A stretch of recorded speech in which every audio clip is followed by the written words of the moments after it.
I'm really nervous, but I'm going to share with you my story. I'm a mum of two beautiful boys, Anthony, aged 10, and Samuel's 9. Anthony was diagnosed with moderate to severe autism at 2.5 years old.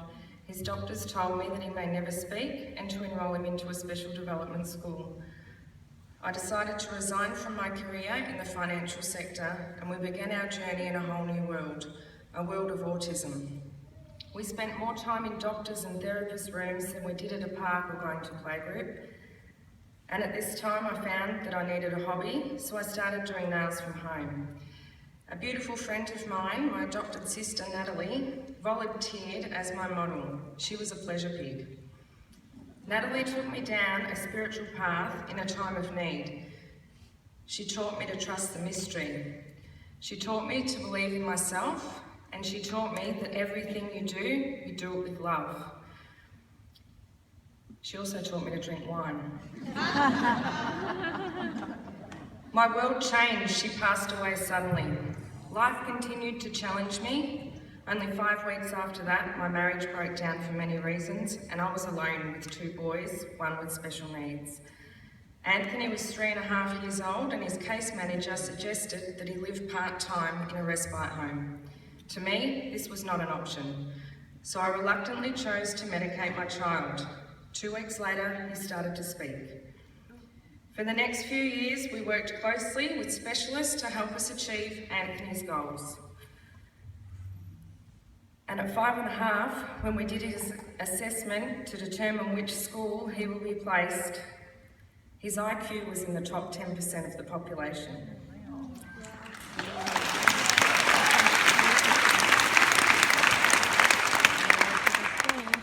This meant that he would attend a mainstream school.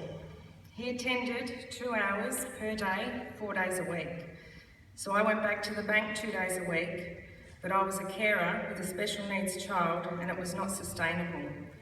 So we moved to Bendigo, where my family could support me in balancing my role as a carer, but also the provider. 6 months later, my mum decided to have a heart attack. And to this day, it has set her back health-wise, and she's been unable to offer as much support as she did when we moved there. So again, I resigned from the bank, and with the support of my family, I opened another home-based beauty business to work around Anthony's high needs. My nan and my parents have supported me since the day of diagnosis. Despite my mum's declining health, she's always got my back. My dad's always believed in me, and my nan, she's 80, she runs circles around us all. She's my rock. From the day he started school, we faced challenges. We had phone calls or shorter days because he needed an aide to be involved with him in the school curriculum. Because of his high IQ, he wasn't eligible for many hours with an aide, nor was he eligible to attend a special school where he would get the support that he needed. My son was slipping through the education system. Everywhere I turned, I hit brick walls, trying to get him the support he needed and that he deserved. My last option, the local MP. Believe me, I felt like I was speaking another language when I walked in there. But it opened the door for him to attend a special school with an IQ in the top 10% of the population. In the 2 years before at a mainstream school, he hadn't put pen to paper, despite teachers putting in a lot of effort. I tried to homeschool him. I offered to be his aide or to privately fund an aide. This is my normal. A lot of people don't understand how I keep going, but this is all I've ever known. It is normal for me to get a phone call from the school and Anthony's escaped. It is normal for me to put a client in the car, half nails done, and search the streets of Bendigo for my son. We've found him in creeks, we've found him half naked, and as far as 3 kilometres away from the school. He uses his IQ to his own advantage to plan his escapes. It's normal for his brother Sam to shower him in the morning. It's normal for Sam to step up when I'm tired and dress and feed his brother. And Sam won't have it any other way. In his words, we are a team. We've all got each other's back. I'd exhausted all avenues and found a service, Mansfield Travelling Teachers. They offer support in the family home and at school, providing strategies for children who live with autism. This service supports his individual learning plan in achieving his goals. These are things we all take for granted every day. How to get dressed, how to shower himself, go to the toilet on his own, life skills. The service cost $20,000 for 12 months. At this time, our application was declined through federal funding. So I started fundraising the money myself, and I created Anthony's Reach for Education. I started selling chocolate frogs. I ate most of them. I did raffles and created a GoFundMe page. I didn't care what it took, I was raising that money, and I would do it chocolate frog by chocolate frog. I still needed help.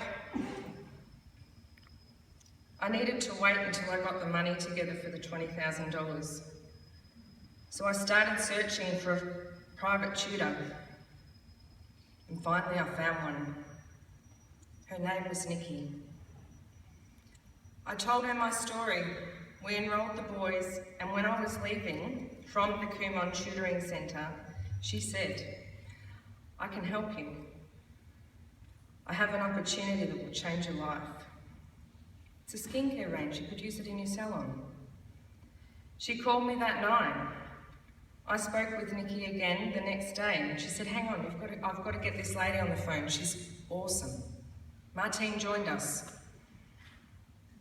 We spoke for about an hour, but I only remember one sentence, and Martine said to me, "Do you want to change your life?"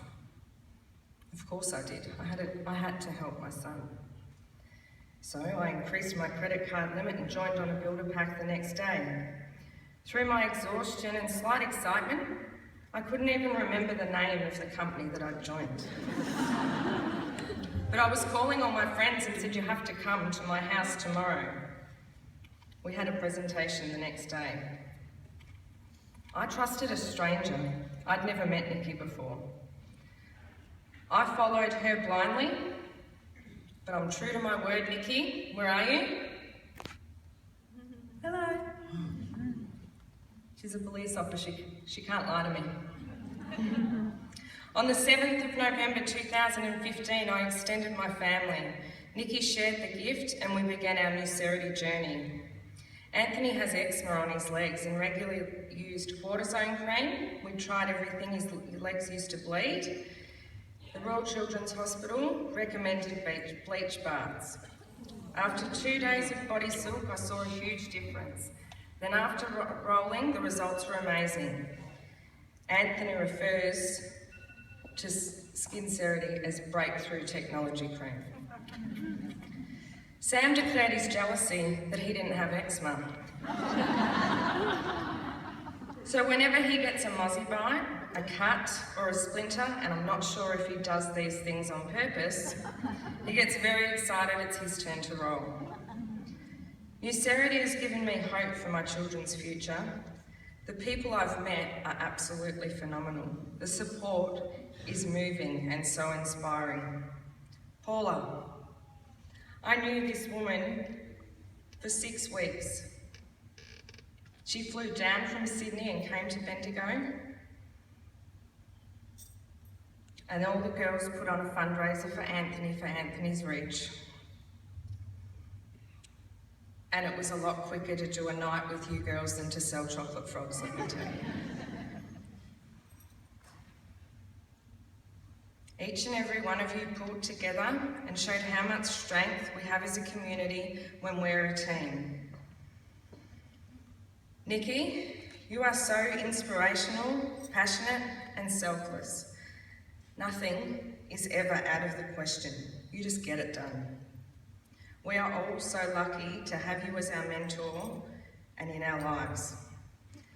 After joining Nucerity,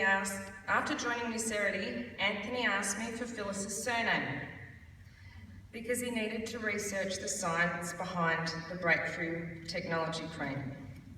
My children were involved, Anthony asked me, do we have employees?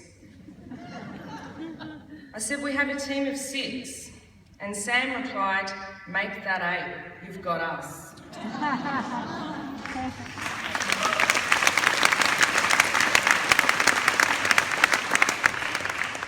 Anthony requested a meeting with Nikki so that he could research the compensation plan.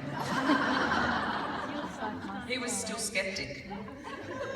At this stage, we were silver. Anthony took Nikki into what he calls the headquarters, which is just the spare room in our house. I was up in the front room doing nails, and Anthony marched into the room while I had a client. He said, oh no, did I say at this stage was silver? He said, Mum, we need 625 points on the left leg and the right leg. What are you doing?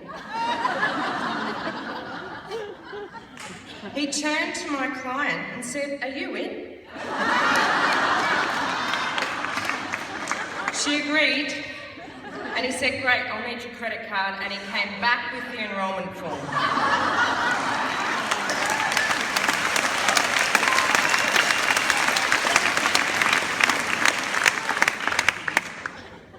He's still in negotiation with his principal to have a presentation at his school. I found it difficult and quite confronting to stand up here and share my story when this is my normal. In life, we all get knocked down.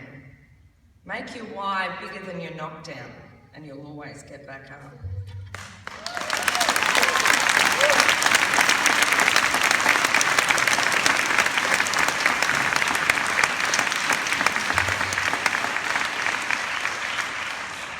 It is so hard to believe that I'm standing here today. I don't get out much. I've got a child that keeps me on my toes a lot. But when I get out in the community, I get excited if I see a butterfly, and I'm in the Gold Coast talking to all you amazing people. It's pretty exciting. Yesterday I went on a plane. I never imagined leaving the house, but New Serity has given me hope and I see light. My son will have an education. He deserves independence and to develop life skills. Both of my children deserve a future. In January, I made a promise to Nikki and my boys while Anthony was having his meeting in the headquarters with Nikki, and he enrolled his first person. It said Carly Cole in the team, and he said, Nikki, I'm not stupid. You need to change that to Carly, Anthony and Sam, and then you can have my enrolment. So in January, I promised Nikki that my boys and I would be platinum by Gold Coast. I didn't stop. I went out on a mission. I reached out to our team. I spoke to strangers. I stepped outside my comfort zone, and I listened to everything that Nikki asked me to do. Sometimes she told me. Don't stop. Keep going. Giving up is never an option. Anything is achievable if you put your mind to it. So make your why bigger than your knockdown. We've been given a gift from New Serity, and no words will ever be enough for how grateful I am. No excuses.